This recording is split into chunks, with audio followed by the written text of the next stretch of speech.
La Liga of all La Liga. We all know Real Madrid is back. They have shown what they are capable of doing. Clean sheet in the weekend against Villarreal and Carvajal injury. Barcelona, incredible. Their goals are just coming. Their goals, they refuse to step down of the top of the league table for sure. And hey, we are bringing you the details, the match analysis, the reactions into these games for sure. And if you just join us and you are new, hit the subscription button, like and share the video. With me is Sammy and Eddie. What's up, guys? Welcome to our Chile Sports. For sure, Sammy, incredible game. Barcelona was just massive. Lewandowski once again showing that he wants to leave the golden boot in La Liga. Generally, I was thinking maybe after the Champions League, Barcelona could have raised the goals a little bit. But then today was incredible. Lewandowski scoring hat-trick in that game. Yes, so Lewandowski's hat-trick, I think that is his first hat-trick for the season. And there's many more to come. Barca, on the other hand, have shown that right now, if you are playing with Barca and you make little mistakes, we will pound you with a lot of goals. And that is what I'm so grateful for, the kind of coach we have. He tells the players to keep on going. Having that game against Alaves, we know how Alaves are. They are very physical, and they are very technically good.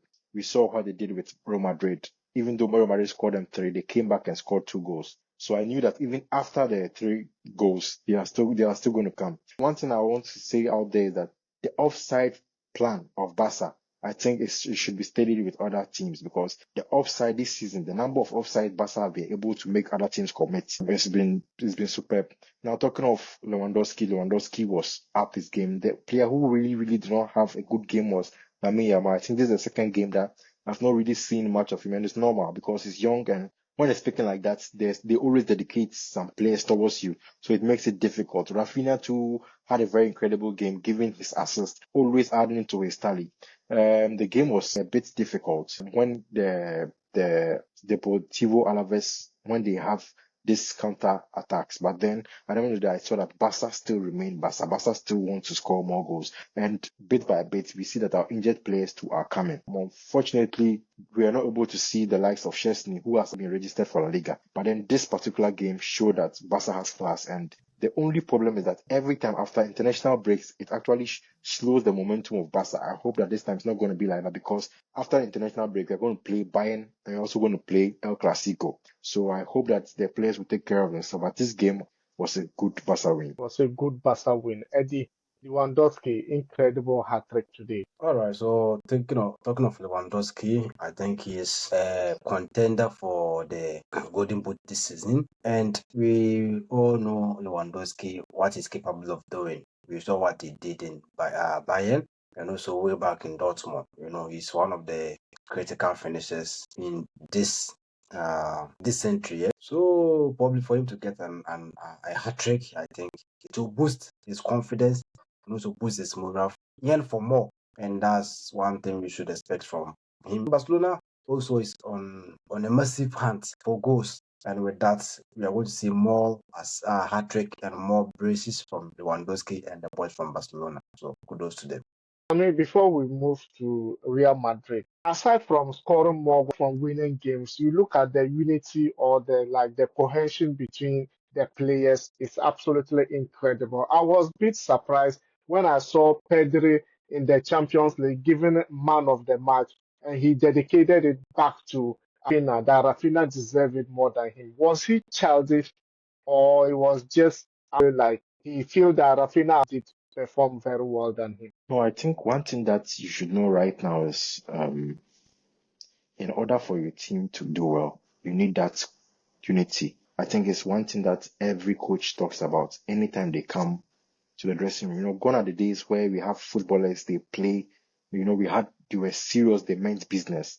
So I come, I do my business. But this time around, it's more or less emotional, especially with the kids involved with the game. So if you don't have that balance in your team, it becomes difficult. And I think that's one thing that is also helping Barca right now. We've seen the love from Rafinha, the love from Lamine Yamal, Pedri. Pedri gave the award to Rafinha. That was beautiful. it's always nice when you have this kind of unity amongst yourself. Any team who has that unity always fight for themselves, and at the end of the day, they end up winning trophies. So I think it's also one of the things that every team always should look after for. We saw the same unity with Barcelona some years ago. That's when we had Messi, Neymar, Suarez. We saw their unity, and with that unity, we saw how many goals they were able to score. So if we see something like that in the Barca team, I think it's a good plus for them, and it's nice to have that. Yeah, it's a good plus for them for sure. And Eddie, you have a soft spot for Real Madrid. And in the Champions League, we saw Real Madrid losing to Lille. I thought it was going to affect the team in La Liga, but then they came back strongly. The likes of Vinicius Junior, Valverde getting the lead for Real Madrid. But then Jude Bellingham was talent in the game, but very instrumental. What do you think about it? All right, so anytime Madrid is down by a game, I think their consequent games becomes very, very emotional and very, very massive. They don't want to lose. That's one talent. That's one mentality of the Madrid boys. So for them to lose in the Champions League, I think they wouldn't transfer that in the La Liga or in their next game as well.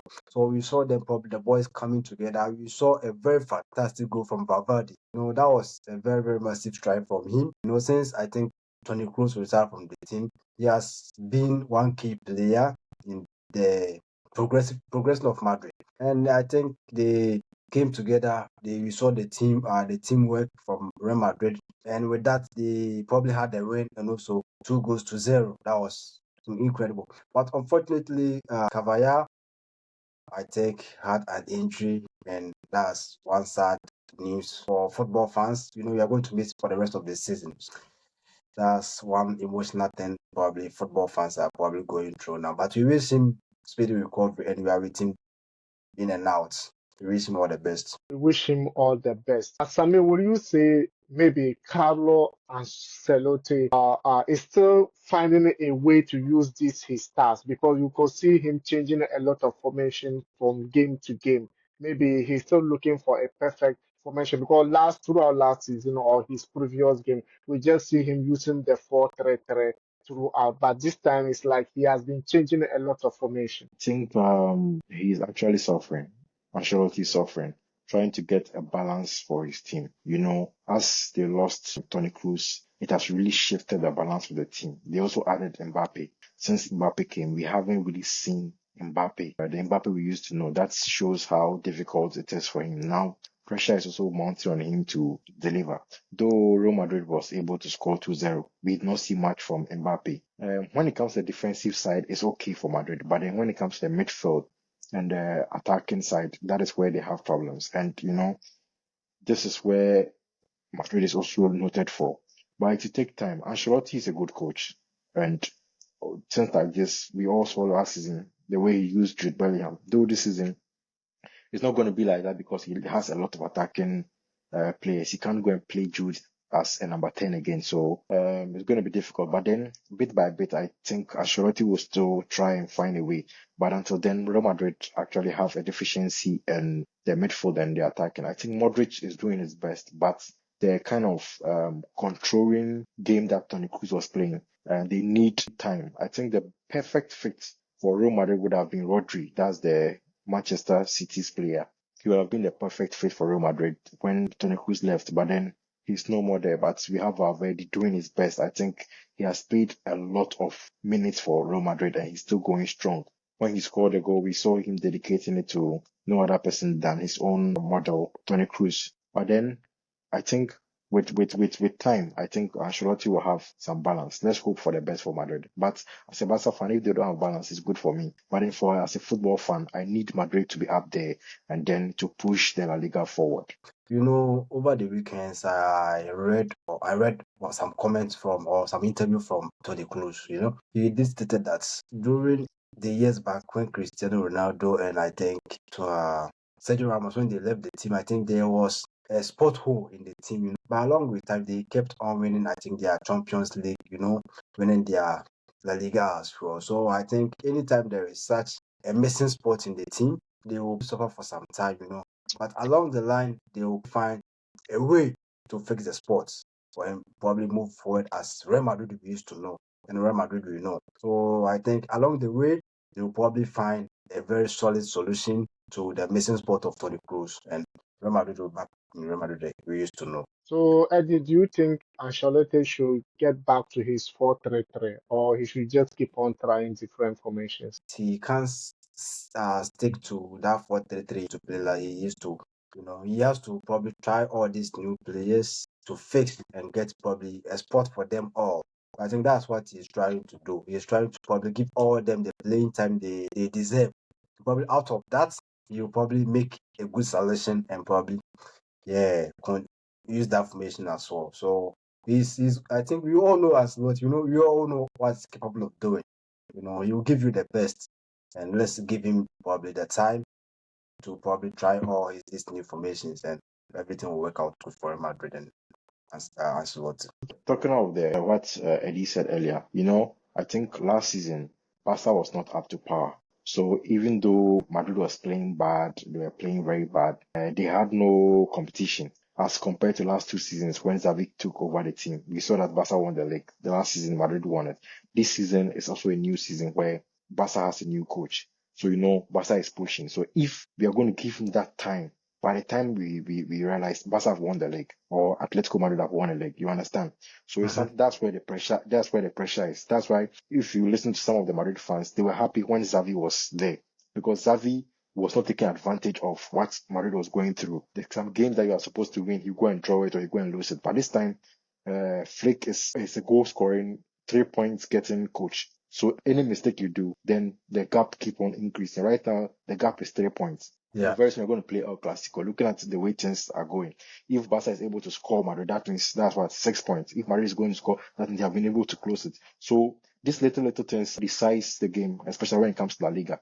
So that's why I'm saying that Ancelotti should actually try as much as possible to get the balance until then, because if it's late, I think it will be too late for Real Madrid. I think he's To aware be of it. too He's late. aware, so probably he will probably do everything. Yeah, he will do. Yeah, he'll get back So on his let's feet. see what he will get back on his feet. And other results in the La Liga is Girona scoring 2-1 against Athletic Club.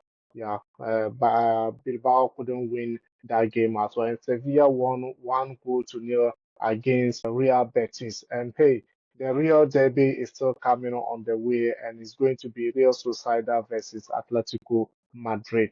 Mallorca losing to Espanyol 2-1, and also Getafe drawing against Osasuna 1-1. Osasuna, who got that win against Barcelona, could not actually win against Getafe. Hey, Celta Vigo won against Las Palmas, and Rayo Volcano won 2-1 against Real Valladolid. Yeah, so for sure. And hey, these are the results that probably came on this weekend in La Liga. And hey, if you just join us and you are new, remember to hit the subscription button, like and share the video, and we are Right. going to see you in the next video. Ciao. Right, and I have a question. So in La Yeah. Liga, who do you think is going to give the top spot? I think Real Madrid and Barcelona are in the top four, and I think Atletico Madrid is on and off. But aside these three clubs, which other club do you see giving them a very top competition this season? I'm not sure, but I think Athletic Club is there. Okay, so I also wanted to mention the likes of Athletic Club and also Villarreal playing very well.